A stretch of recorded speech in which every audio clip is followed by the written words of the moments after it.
Welcome to Empathy Stories, where we uncover heartfelt tales of resilience, kindness, and community.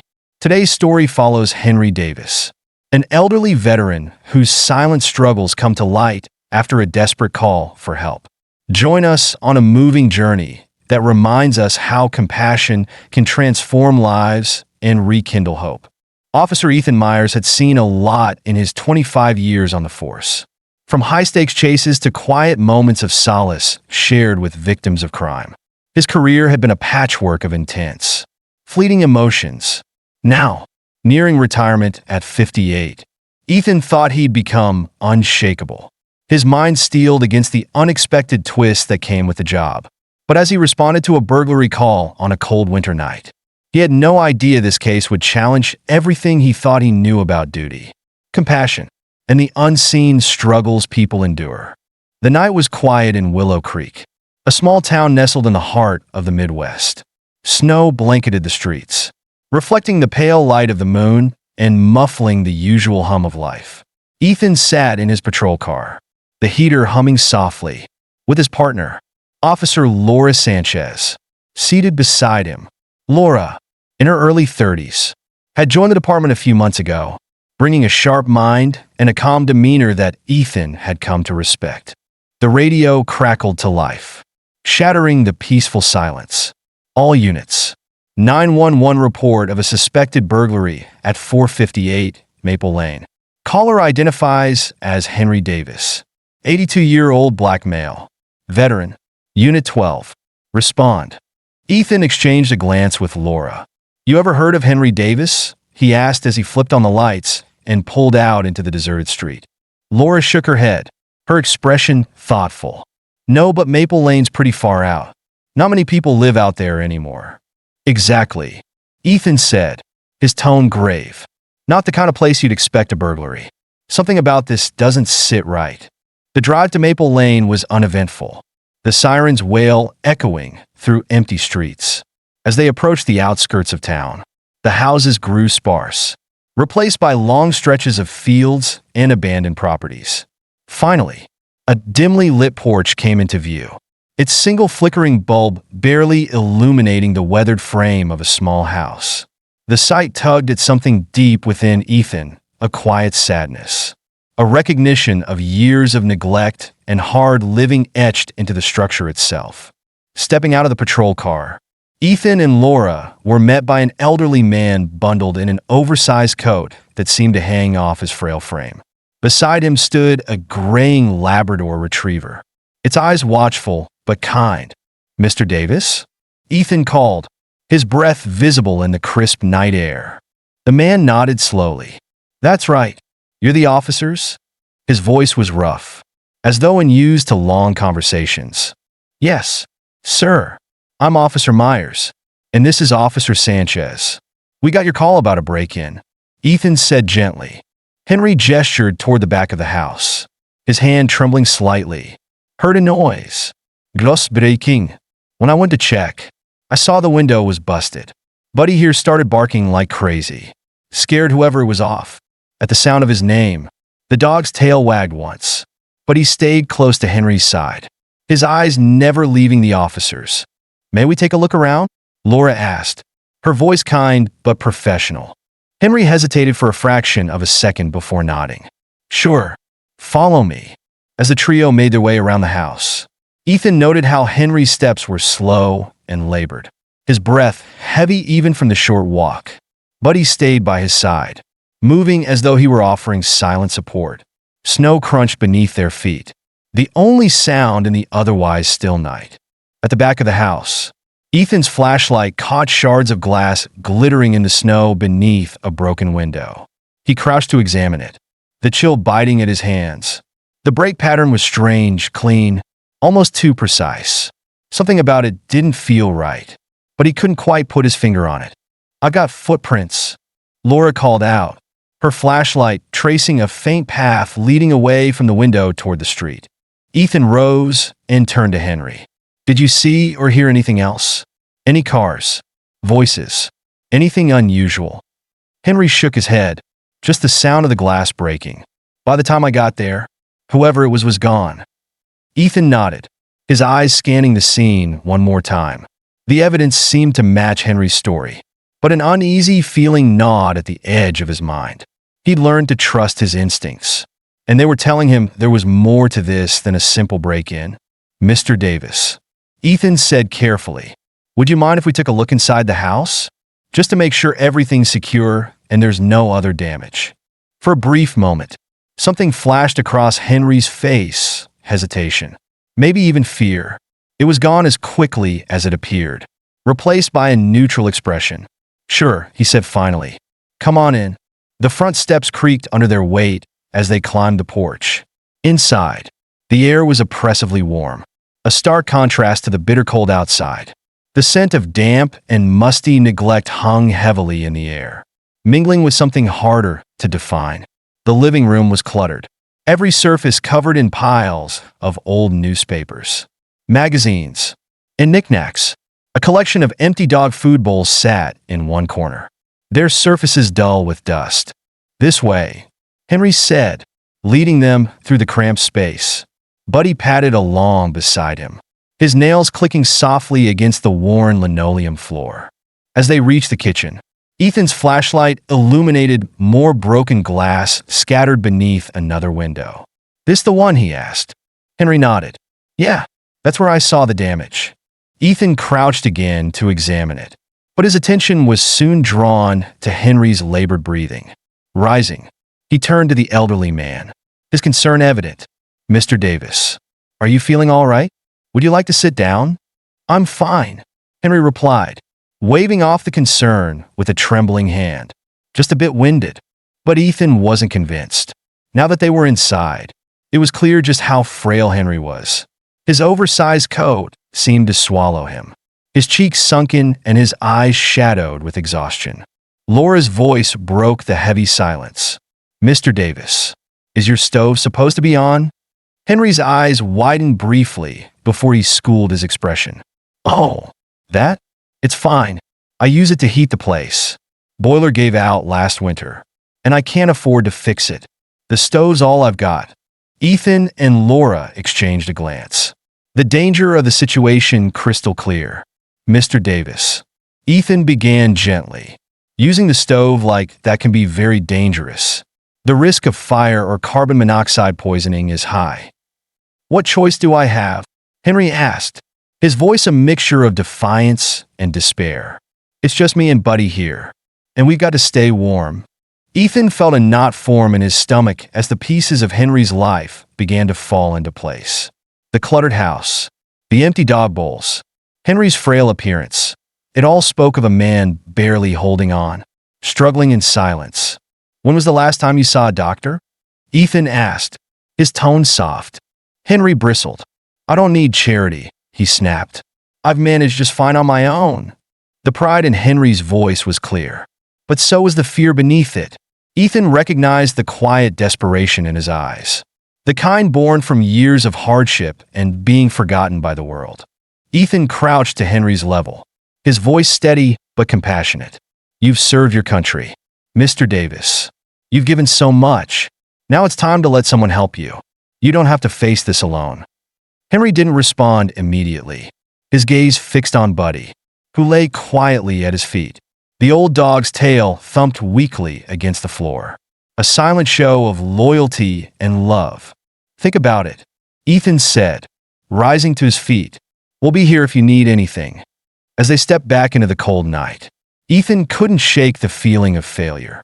The broken window that had brought them here was the least of Henry's problems. Ethan had seen plenty of hard cases, but this one struck a nerve he hadn't felt in years. Henry wasn't just a victim of a crime. He was a man slipping through the cracks, too proud to ask for the help he desperately needed.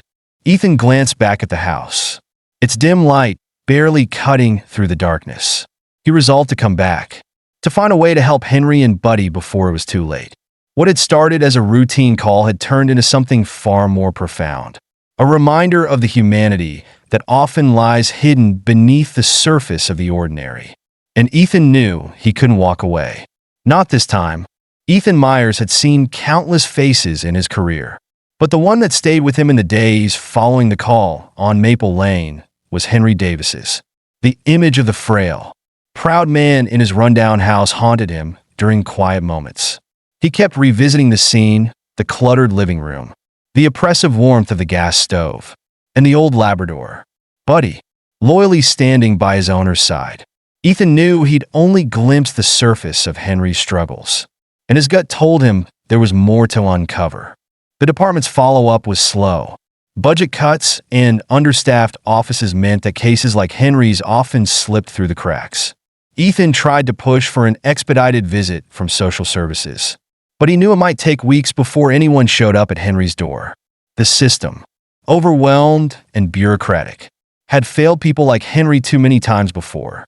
Ethan wasn't sure he could live with himself if Henry became another statistic. Several nights later, just as Ethan was beginning to unwind after a long shift, his phone buzzed. He didn't recognize the number, but answered anyway, his years of experience telling him it might be important. "Officer Myers," he said, his voice still carrying the weight of his day. A pause, then a voice he recognized immediately. "It's Henry Davis." Ethan sat up straight, his exhaustion evaporating. "Henry? What's going on? Are you okay?" Another pause. When Henry spoke again, his voice was thin and cracked, barely above a whisper. "It's Buddy. He's not doing well. Won't eat. Can't even lift his head anymore. I don't know what to do." The vulnerability in Henry's voice hit Ethan hard. This wasn't just about a dog. Buddy was Henry's lifeline, his family, the only constant in a world that had otherwise abandoned him. Ethan grabbed his keys without a second thought. "Hang tight. Henry, I'm coming over." The streets of Willow Creek were quiet as Ethan drove, the pale glow of the streetlights reflecting off the snow-covered ground. His mind raced, alternating between worry for Buddy and frustration at the circumstances that had led Henry to this moment. For a proud veteran to reach out for help meant things had to be dire. When Ethan pulled up to Henry's house, he found the old man waiting at the door, silhouetted by the dim light inside. The sight of him was jarring. He looked even more haggard than he had days ago. His shoulders stooped as though the weight of the world was pressing down on him. "Officer," Henry said as Ethan approached. His voice was rough, a mix of relief and embarrassment. "Thank you for coming." "Of course, Henry," Ethan replied gently. "Where's Buddy?" Henry led Ethan inside, the warmth of the house feeling stifling after the cold night air. In a corner of the living room, Buddy lay motionless on a tattered blanket, his breathing shallow. Ethan knelt beside the dog, his heart sinking as he ran a hand over Buddy's thin frame. He could feel the dog's ribs beneath his fur, a clear sign of malnutrition. "How long has he been like this?" Ethan asked, keeping his tone neutral to avoid adding to Henry's distress. "It's been getting worse for days," Henry admitted, his voice trembling. "I've tried everything, giving him food, water, keeping him warm, but nothing's working. I can't lose him." The desperation in Henry's voice was palpable, and Ethan felt a pang of helplessness. He knew this was about more than just Buddy's health. The dog represented everything Henry had left: companionship, love, and the only source of comfort in an otherwise isolating existence. "Have you taken him to a vet?" Ethan asked, though he already suspected the answer. Henry shook his head, shame flashing across his face. "I can't afford it. Between food, heat, and keeping the lights on, there's nothing left." Ethan placed a hand on Henry's shoulder. "You don't have to do this alone anymore. Let's get Buddy the help he needs." Henry hesitated, his pride battling with his love for his dog. Finally, he nodded. "Okay, let's go." Ethan carefully lifted Buddy, cradling the dog in his arms as he carried him out to the car. Henry followed close behind, his hands wringing together in anxiety. The drive to the veterinary clinic was quiet, the only sound the occasional soft whimper from Buddy. When they arrived, the on-call vet, Dr. Sarah Chun, was already waiting, having been called ahead by Ethan. She was young, with a calm demeanor and a reassuring presence that immediately put Henry somewhat at ease. She examined Buddy with gentle efficiency, her brow furrowing as she assessed the dog's condition. "Buddy is in critical condition," Dr. Chin said after a long silence. He's severely malnourished and dehydrated. There are also some underlying issues related to his age. We'll need to start treatment immediately." Henry looked stricken. "How much is this going to cost?" Ethan stepped in before Dr. Chan could answer. "Don't worry about that. We'll figure it out." Henry turned to him, his eyes welling with tears. "Why are you doing this? Why are you helping me?" Ethan met his gaze, his voice steady. "Because it's the right thing to do. You've spent your life serving this country, and now you're struggling. It's not charity, Henry, it's humanity." Henry nodded, his emotions overwhelming him. For the first time in years, he allowed himself to feel the weight of his struggles, his love for Buddy, and the profound gratitude for someone who cared. While Dr. Chin worked on stabilizing Buddy, Ethan sat with Henry in the waiting room. For the first time, the old man opened up. He spoke about his time in the service, the friends he'd lost, and the challenges of returning to a world that seemed to have no place for him. He talked about his late wife, Mary, and how Buddy had been her last gift to him, a loyal companion who had stayed by his side through years of hardship. "I thought I could handle it all," Henry said, his voice breaking. "But lately, I don't know. Everything feels harder." Ethan listened, his respect for Henry growing with each word. The man before him wasn't just a veteran. He was a survivor, a testament to resilience and love in the face of adversity.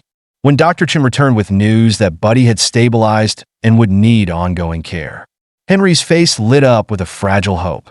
For the first time in years, he allowed himself to believe that things might get better. As they drove back to Henry's house, Ethan couldn't help but feel a deep sense of purpose. This wasn't just about Buddy or even Henry. It was about the countless others who lived in the shadows, unseen and unheard. Ethan resolved to be the one who saw them, who heard their stories, and who stood by them when no one else would. What had started as a desperate plea for help had become the beginning of a journey, a chance to not only save Buddy, but to help Henry reclaim his dignity, his hope, and his place in the world. Ethan knew the road ahead wouldn't be easy, but he was determined to walk it with Henry, step by step. As dawn broke over Willow Creek, Ethan Myers found himself sitting on the front porch of Henry Davis's house. Buddy had been safely returned home, curled up on a new blanket Ethan had brought from his own house. Henry sat beside him, sipping a cup of coffee Ethan had insisted on making. For the first time in a long while, the old man's shoulders seemed less burdened. Though the road ahead was clear, there was still so much to do. After returning Buddy to a stable condition, Ethan had promised Henry that the help wouldn't end there. The veteran needed more than a temporary fix. He needed a support system. But Ethan knew Henry's pride and years of neglect had left him skeptical of offers of assistance. He needed to approach this carefully, to make Henry feel like an equal participant in his own redemption. "Henry," Ethan began, his voice steady, "I want to do more than just help Buddy. We need to get this house in shape. It's not safe for either of you." Henry glanced at him, his expression a mix of gratitude and apprehension. "I appreciate what you've done already, Ethan, but I can't afford anything like that." "You won't have to," Ethan said firmly. "I've got some friends and connections who can pitch in, but only if you're okay with it." Henry was silent for a long moment, his eyes fixed on the horizon. Finally, he sighed, a sound that carried years of weariness. "If you think it can be done, then okay, but I don't want any pity." "No pity," Ethan replied, a small smile tugging at the corners of his mouth. "Just people helping people." Ethan got to work immediately. He reached out to his colleagues at the precinct, the local Veterans Association, and even the hardware store where he was a regular. He shared Henry's story, not as a plea for charity, but as an opportunity to rally around someone who had given so much and received so little in return. The response was overwhelming. Word spread quickly through Willow Creek, and soon volunteers were lining up to help. From seasoned contractors to neighbors who simply wanted to lend a hand, the community came together in a way Ethan hadn't seen in years. The following weekend, Ethan drove Henry to the park under the pretense of running an errand. When they returned, Henry was stunned. His yard, once overgrown and littered with debris, was alive with activity. People were painting walls, repairing the sagging porch, clearing out clutter, and patching up the leaky roof. Even children were pitching in, planting flowers along the pathway. What is this?" Henry asked, his voice barely above a whisper. Ethan smiled and placed a hand on Henry's shoulder. "This, Henry, is your community. They heard your story, and they wanted to help." Henry's eyes filled with tears as he watched the scene unfold.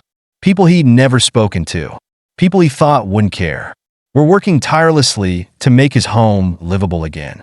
Mrs. Thompson, who lived 3 doors down, approached with a warm smile and a casserole dish in hand.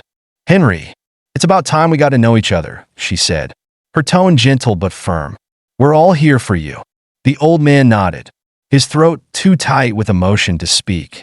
As the day wore on, Henry began to engage with the volunteers. He shared stories from his time in the service, gave carpentry tips to the younger workers, and even found himself laughing, a sound Ethan realized he hadn't heard before. Buddy, now recovering well, ambled around the yard, wagging his tail as he soaked in the attention from the children. The transformation of Henry's house was nothing short of miraculous. By the end of the day, the porch had been rebuilt, the yard cleared, and the worst of the clutter removed from inside. Though there was still work to be done, the progress was undeniable. That evening, as the sun dipped below the horizon, the volunteers gathered in the yard for a small celebration. Someone had brought a grill, and the smell of burgers and hot dogs filled the air. Henry sat on his newly repaired porch, a plate of food in his lap and Buddy resting at his feet.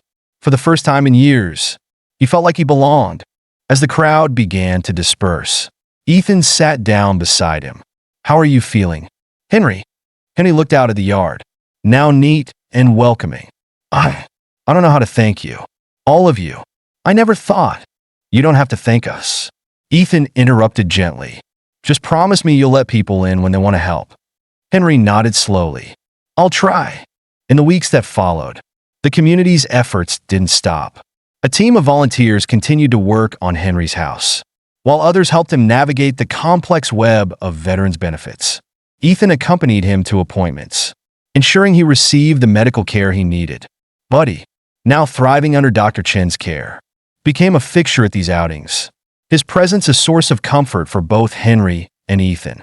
More than just physical repairs, the experience brought Henry back to life. He began attending local veterans meetings, reconnecting with others who understood his struggles. He even started volunteering at the community center, using his carpentry skills to help with repairs and teaching younger residents basic woodworking. One day, as Ethan stopped by to check in, Henry greeted him with a rare smile. "You know," he said, "for the first time in a long time, I feel like I have a purpose again." Ethan clapped him on the back. "That's all you, Henry. We just gave you the nudge." As the months passed, Henry's story became a beacon of hope in Willow Creek, a reminder of the power of community and the profound impact of compassion. What had started as a desperate plea for help had blossomed into something far greater, a testament to the resilience of the human spirit and the enduring strength of connection. And for Ethan, it was a reminder of why he joined the force all those years ago, not just to uphold the law, but to make a difference, one person at a time. Thank you for watching today's story on Empathy Stories. Henry's journey shows the profound impact that empathy and action can have, not only for individuals, but for entire communities.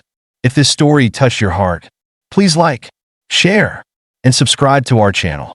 Together, we can spread messages of hope and humanity. Stay tuned for more inspiring stories, and we'll see you in the next video.